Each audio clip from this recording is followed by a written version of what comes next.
Next topic है हमारे पास fixed point. इस टॉपिक को आपको ध्यान से समझना है क्योंकि आगे के सारे न्यूमेरिकल इसी टॉपिक के ऊपर बेस्ड है। फिक्स पॉइंट की क्या डेफिनेशन होती है? किसी भी पॉइंट को किसी ट्रांसफॉर्मेशन का फिक्स पॉइंट कब कहा जाता है? अगर W बराबर आ जाए Z के। W का मतलब क्या था? f ऑफ z का मतलब क्या था? az plus B upon cz plus D where ad minus B is not equal to 0। ये हमारी क्या थी? Mobius transformation. और अब हम मोबियस ट्रांसफॉर्मेशन के फिक्स पॉइंट पढ़ रहे हैं। तो किसी भी पॉइंट को किसी मोबियस ट्रांसफॉर्मेशन का फिक्स पॉइंट कब कहा जाता है? अगर W बराबर आ जाए Z के। अब हम इसको निकाल के देखते हैं।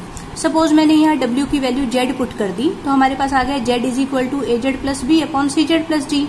क्रॉस मल्टीप्लाई किया, ठीक है। तो ये Z के अंदर एक 2 डिग्री की इक्वेशन आ गई। 2 डिग्री की इक्वेशन को सॉल्व करने का तरीका आपको पता है। Z is equal to minus B plus minus B square minus 4ac divided by 2a। ठीक, तो ये फॉर्मूला लगा के हमने यहाँ से Z की वैल्यूज निकाल दी। जो अंडर रूट के अंदर था उसको हमने नाम दे दिया कैपिटल D। एक बार प्लस करेंगे तो एक आंसर आएगा, माइनस करेंगे तो दूसरा आंसर आएगा। 2 डिग्री की इक्वेशन है, इसके 2 आंसर्स आ गए। ठीक है, इसका मतलब कितने फिक्स पॉइंट बने किसी मोबियस ट्रांसफॉर्मेशन के? 2 फिक्स पॉइंट बने। एक बार प्लस करने पर आंसर आएगा और एक बार माइनस करने पर आंसर आएगा। वेयर इन्होंने बता दिया कि कैपिटल D किसको कहा था? किसको कहा था? D माइनस a का स्क्वायर प्लस 4bc को कहा था। ठीक, अब इसके बाद ये नीचे वाला केस देखने से पहले हम एक ये वाला केस देखते हैं। क्या है? देखो, अगर मान लो C की वैल्यू 0 नहीं है देन F की वैल्यू हम निकाल रहे हैं माइनस D बाई C पर। आप यहाँ Z की जगह क्या पुट कर दोगे? Minus D by C। यहाँ पर Z की जगह जब आप minus D by C put करोगे तो नीचे वाली टर्म 0 हो जाएगी एंड समथिंग बाई 0 कितना हो गया? इन्फिनिटी। अगर हम इसी तरह से F की वैल्यू इन्फिनिटी पर निकालते हैं तो अगर हम F की वैल्यू इन्फिनिटी पर निकालते हैं यहाँ से F की वैल्यू इन्फिनिटी पे कैसे निकलेगी? पहले ऊपर से Z कॉमन निकाला, नीचे से Z कॉमन निकाला। देखो ये क्या बनेगा? सपोज मैंने ऊपर से Z कॉमन निकाला तो ये बना a plus B by Z और नीचे से मैंने Z कॉमन निकाला तो ये मेरा बना C plus D by Z, जिसमें कि Z से तो Z कट गया। अब मैं F की वैल्यू किस पे निकाल रही हूँ? इन्फिनिटी पर। तो यहाँ पर मैंने जब Z की जगह इन्फिनिटी पुट किया तो something by infinity 0, something by infinity 0, बचा क्या? a by C। Z तो कट ही चुका था पहले। तो F की वैल्यू इन्फिनिटी पर कितनी आई? a by C। वो हमने यहाँ बता दिया। ये दोनों अलग अलग निकाले हमने। F की value minus D by C पे अलग से निकाली है और F की वैल्यू इन्फिनिटी पर अलग से निकाली है। अब यहीं पर देखो, अगर यहाँ पर सपोज C की वैल्यू 0 हो जाती, C की वैल्यू 0 होने से क्या होता? समथिंग बाई 0 क्या बन गया? Something by 0 infinity. इसका मतलब f ऑफ इन्फिनिटी किसके बराबर आया? इन्फिनिटी के।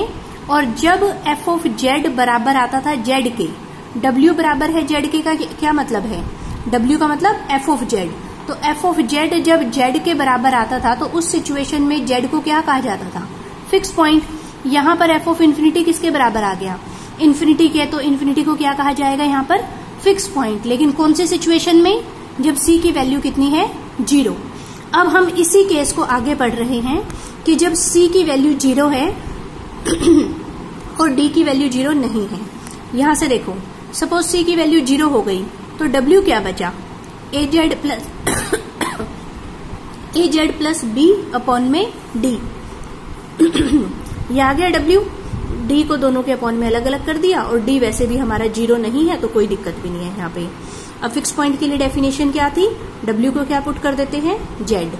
ठीक है, W को Z पुट कर दिया। फिर Z वाले को एक तरफ ले आए और Z की वैल्यू सॉल्व करी तो कितनी आ गई? B upon D minus A। इसका मतलब आप फिक्स पॉइंट निकाल रहे थे कौन सी सिचुएशन में? जब C की वैल्यू कितनी है? 0। उस सिचुएशन में फिक्स पॉइंट निकाल रहे थे। एक तो ये निकल ही गया था हमारा कि जब C की वैल्यू 0 है तो एक फिक्स पॉइंट तो कौन सा आया था? इन्फिनिटी।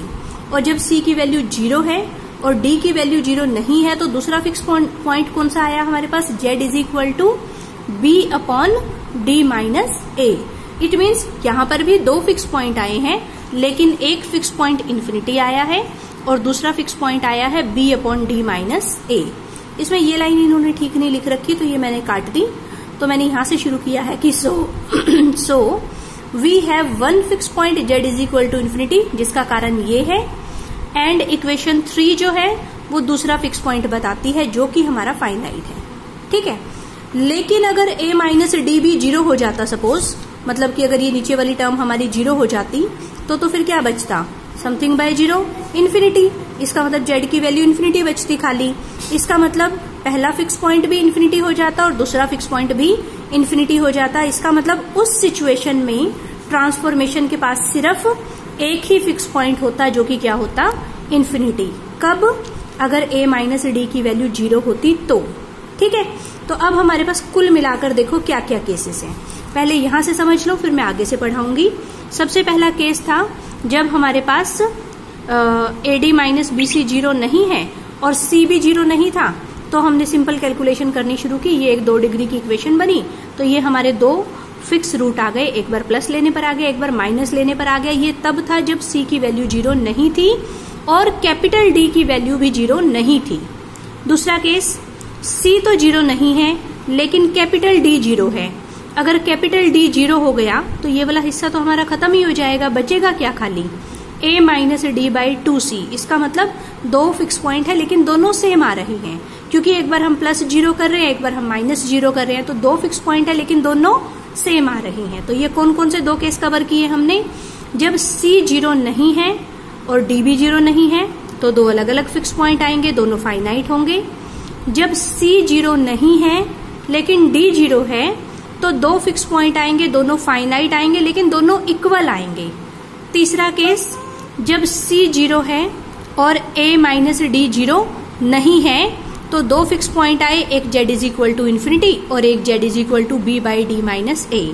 और चौथा केस, जब c 0 है और d माइनस a भी 0 है तो हमारे पास सिर्फ एक ही फिक्स पॉइंट बचा जो कि क्या बचा, इन्फिनिटी।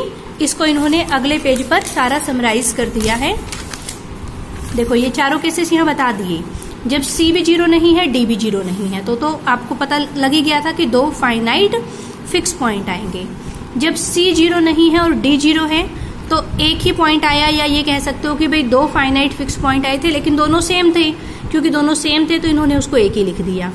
तीसरा केस था जब c 0 नहीं था, जब c 0 था और a माइनस डी भी 0 था, तब हमारे पास सिर्फ एक ही फिक्स पॉइंट आया था, इन्फिनिटी। और जब c 0 था और a माइनस डी 0 नहीं था तब 2 आए थे, एक आया था इन्फिनिटी और दूसरा क्या आया था, b upon D minus a। तो ये हमारा टॉपिक था फिक्स पॉइंट का, जो कि आपको अच्छे से आना चाहिए, क्योंकि न्यूमेरिकल तभी समझ आएंगे जब आपको ये चारों केसेस अच्छे से याद होंगे। ठीक है।